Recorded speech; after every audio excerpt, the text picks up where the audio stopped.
Last month, the Obama administration announced a plan to reduce the U.S. Army to fewer than 500,000 soldiers, its lowest level since before World War II.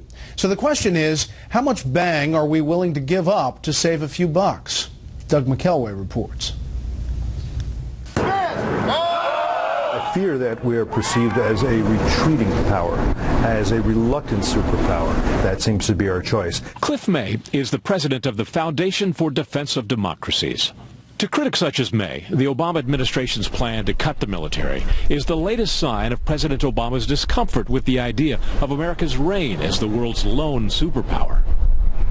While this smaller capacity entails some additional risks, our analysis showed that this force would be capable of decisively defeating aggression in one major combat theater. I think that's dangerous. I think that's what we're seeing, a world that is not led and a world where the bullies start to take charge. May and others see the proposed cuts as another bad choice in a series of bad choices that began shortly after President Obama took office in 2009.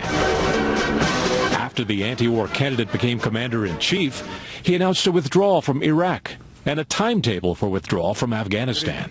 We will be able to remove 10,000 of our troops from Afghanistan by the end of this year. President Obama likes to say he was elected to end wars. He doesn't say that he has to end them victoriously or even end them with certain criteria met. If all you want to do is end a war, the quickest way is to lose it. In Europe, Obama saw Russia as a peer rather than a foe, to the dismay of our allies in Poland and the Czech Republic, which had agreed to allow installation of a missile defense system. When President Obama assumed office, he shelved it. Why? Well, I think he shelved it as part of the reset with Russia. Putin was very offended by the idea of missile defense in Europe. May sees this decision as part of the 2009 reset with Russia. We want to reset our relationship. Let's do it together. So we will do it together, okay? We should ask for the reset button back is what we should do at this point. With the late February Russian invasion of Ukraine, Putin appears to have reset to a Cold War mentality. The reset moment was very interesting because it presumed that the problems in American-Russian relations had nothing to do with differing geostrategic interests. Welcome. May thinks the president is uncomfortable with the idea, held by many of his predecessors, that pursuing America's interests benefits the rest of the world. We have a president who doesn't think that America should be leading a free world or leading the international community. But it's not a long throw from third to think that he might be what has been called a third worldist, a tiers-mondiste, somebody who thinks that the United States has been a force not for good, but has done a lot of harm in the world, and a more powerful America is a more harmful America. There's a jungle out there, and we need to defend ourselves, if possible, defend our friends, and understand those who don't wish us well, understand that others have different geopolitical interests, understand that laws are not made by the Security Council or by NGOs. From the Middle East to Asia to the Crimea, May and other critics of the Obama administration's foreign policy see a pattern. A pattern seen in 3 words on America's role in the world.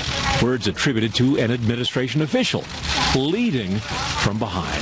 I think that's a nice idea, and the best you can say is that it was good to test that out, and now that we've tested it out, we know we should have learned from that experiment that it fails. You can't lead from behind.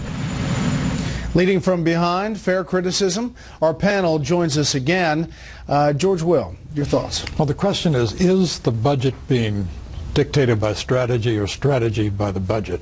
Clearly, we're no longer going to be configured to fight 2 major regional conflicts simultaneously. And one reason is health care. It turns out that the health care costs of our troops is a severe burden. But if we're going to pivot to Asia, that means the Navy, and the Navy, too, is very expensive. Of course, 100 years ago, I think 20% of the federal budget was the Navy. So times change, and the budget has to reflect that. I think what we're really up against here is what Admiral Mike Mullen said when he was chairman of the Joint Chiefs of Staff. He said the biggest threat to our national security is the deficit, which is driving everything else but entitlements out of the picture. Joe, what about Cliff May and what he said in this piece?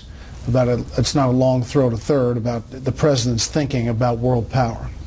I don't think this is about the president's thinking about world power. It's about how in a changing world with changing technology and different ways to do things, to use the modern means of warfare to conduct the strength of the United States. And I think that means faster special forces, SEAL Team 6, drones going in attack, and not being prepared or not needing to take every exercise as 150,000 troops invading a country and then staying there for 10 or 15 years, and all the treasure and blood that that this country sheds every time we do that. So it's looking at the future and the modern warfare that we're going to have to engage in. No one's talking. We're not going. I think the days of thinking about a ground war against the former Soviet Union, now Russia, those days are over. That's not going to happen. It can happen. We've got to prepare to be there for that, and I think that's what this budget does. Kirsten and Charles weigh in on this debate, less military, when we return.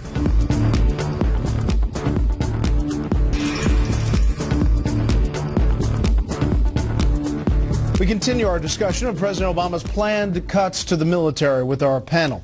Charles. Look, under the St. John Kennedy, we were spending 10% of the American economy on defense. It's now under 4% under Obama's plans. It'll be 3%, the lowest since before the Second World War. The assumption Obama makes, I don't know if he's a third worldist or not, is that if America withdraws its power into the vacuum, will go the international community, quote unquote, international norms, international institutions. Those do not exist. They exist on paper. They enforce nothing. So that's what you heard from Obama and Kerry after the invasion of the Crimea.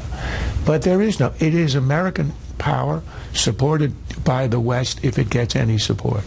Otherwise, nothing happens, and otherwise, into the vacuum come the bad guys. Iran, Russia, China in those islands in the South China Sea. We will see it happening everywhere. The world knows it, and they're scared to death. Kirsten.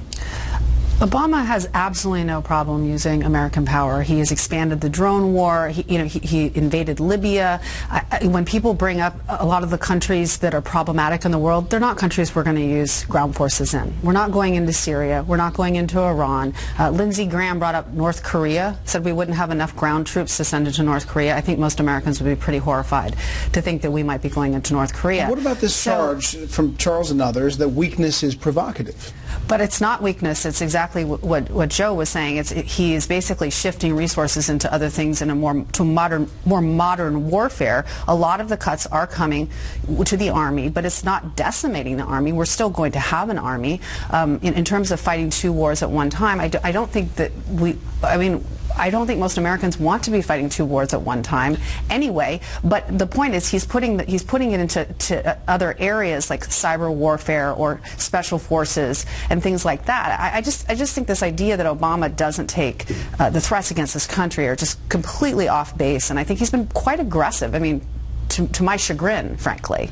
Kirsten, I don't even want to fight one war at one time, but it isn't as if it's an American sort of idea that we decide what wars we fight. Sometimes wars happen to the United States, like in 1950. Korea, we have to be prepared. Nobody wants to launch ground wars. The question is, if other people create wars, can we counter?